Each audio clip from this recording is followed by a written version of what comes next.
지난 10일부 몽골의 2차 침략 앞에서 최후는 강화도, 천도라는 고육지책을 택했습니다. 육지에 남겨진 백성들은 무인들의 폭정 속에서 세계 최강 몽골군의 무자비한 약탈과 학살에 무방비로 노출되었습니다. 그리고 12부에서는 불타버린 초조대장경의 아픔을 딛고 몽골의 침략을 부처님의 힘으로 물리치고자 8만 대장경을 새기던 고려인들의 숭고한 염원과 불굴의 정신을 보았습니다. 모두가 절망 속에서 피 흘리며 고통받던 그때 한 작은 성에서 이름 없는 백성들이 스스로의 생존을 걸고 일어섰습니다. 그들은 아무것도 가진 것 없는 평범한 사람들이었지만 자신들의 가족과 터전을 지키기 위해 필사적으로 싸웠습니다. 그리고 그 처절한 저항의 한가운데서 한 스님의 활시위가 세계 최강의 총사령관을 향해 겨눠졌으니 오늘 우리는 몽골의 침략이라는 절체절명의 위기 속에서 고려 백성들이 펼친 처인성 전투라는 기적 같은 저항의 역사, 김윤후라는 무명의 영웅이 쏘아올린 희망의 화살, 그리고 고려 백성들이 남긴 지울 수 없는 강렬한 용기의 흔적을 추적합니다. 무신정변 칼날 위에 세워진 왕국 그 숨막히는 13번째 막이 지금 열립니다. 1231년 몽골의 1차 침략으로 고려는 막대한 피해를 입었습니다. 이듬해인 1232년 최씨 무신정권의 2대 집권자 최후는 육지인 개경을 버리고 강화도로 수도를 옮기는 고육지책을 택했습니다. 왕실과 무신정권은 강화도로 피신하여 장기 항전을 준비했지만 육지에 남겨진 백성들은 무방비 상태로 몽골군의 무자비한 약탈과 학살에 노출되었습니다. 최후의 강화도, 천도를 몽골에 대한 도전으로 간주한 몽골 제국의 이데칸 오고타이는 고려를 다시 침략할 것을 명령했습니다.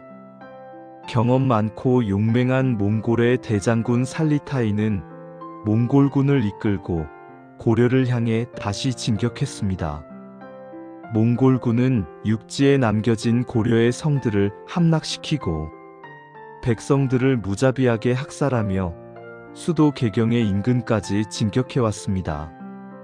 육지에 남겨진 백성들에게 몽골의 침략은 더 이상 피할 수 없는 절망적인 현실이었습니다.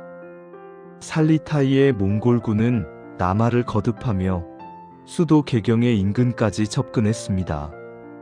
그들이 이르렀던 곳은 바로 경기도 처인현이었습니다. 오늘날 경기도 용인시 처인구에 해당하는 이 지역의 처인성은 당시 큰 규모의 전략적 요충지가 아니었습니다. 작은 토성 수준의 산성으로 몽골군의 약탈을 피해 주변 지역에서 도망쳐온 백성들이 모여들어 임시 피난처로 사용되던 곳이었습니다. 병력 또한 정규군보다는 백성들을 조직한 자경단 수준에 불과했습니다. 하지만 이 절망적인 상황 속에서 처인성을 지키던 사람들의 중심에는 한 명의 스님이 있었습니다.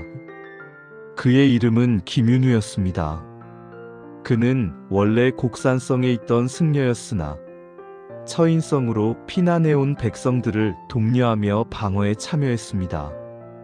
당시의 기록에 따르면 그가 장수로 정식 임명된 것은 아니었지만 백성들의 신망을 얻어 지휘관 역할을 하고 있었던 것으로 추정됩니다.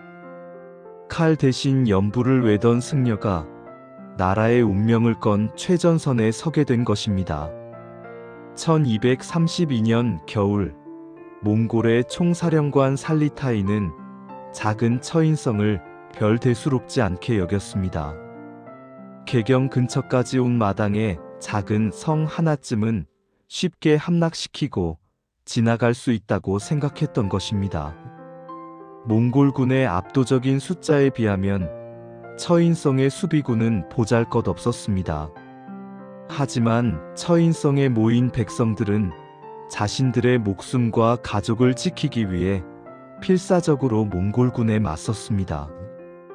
김윤우의 지휘 아래 피난민들은 활과 돌을 던지며 끈질기게 항전했습니다. 치열한 공방전이 이어지는 가운데 전세는 처인성 수비군에게 매우 불리했습니다. 몽골군의 파상 공세의 성벽은 위태로웠고 폐색이 짙어지는 듯했습니다. 바로 그 절망적인 순간 전장에서 일어난 단 하나의 사건이 역사의 흐름을 완전히 바꾸어 놓았습니다.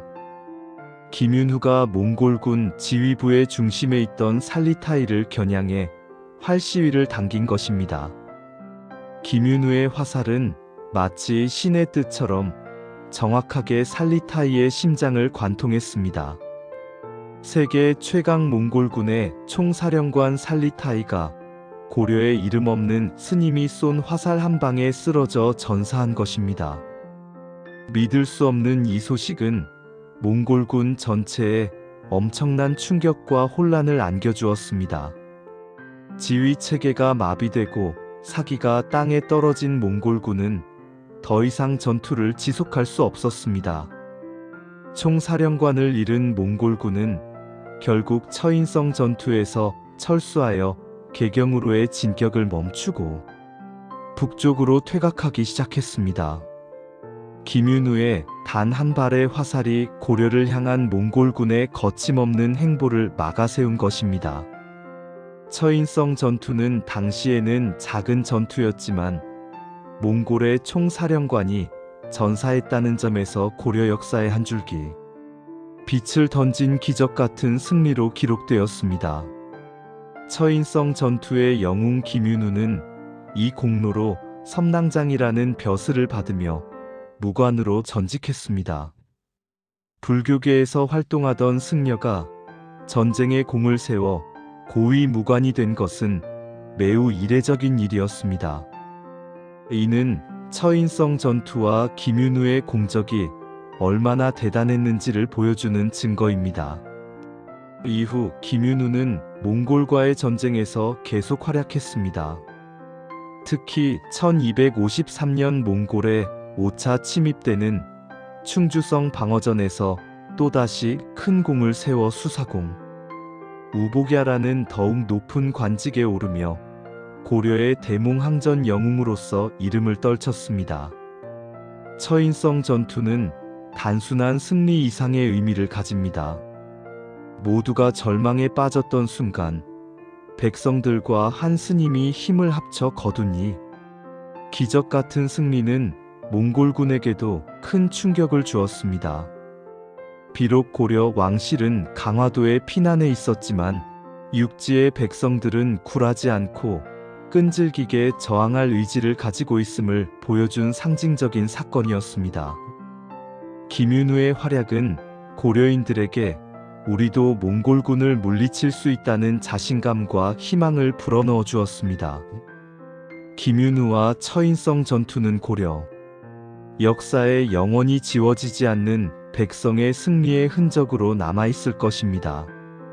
몽골이라는 거대한 침략자 앞에서 좌절하지 않고 이름 없는 스님과 평범한 백성들이 힘을 합쳐 나라의 운명을 바꾼 기적적인 승리. 이 이야기는 오늘날 우리에게 역경 속에서 발휘되는 불굴의 정신과 보잘것없어 보이는 개인의 용기가 얼마나 거대한 역사를 바꿀 수 있는지를 일깨워주는 소중한 교훈이 됩니다. 무신정변 칼날 위에 세워진 왕국. 다음 14부에서는 몽골과의 장기 항전 속에서 강화도에 머물던 최씨 정권의 권력이 어떻게 이어지고 변화하는지를 다루겠습니다.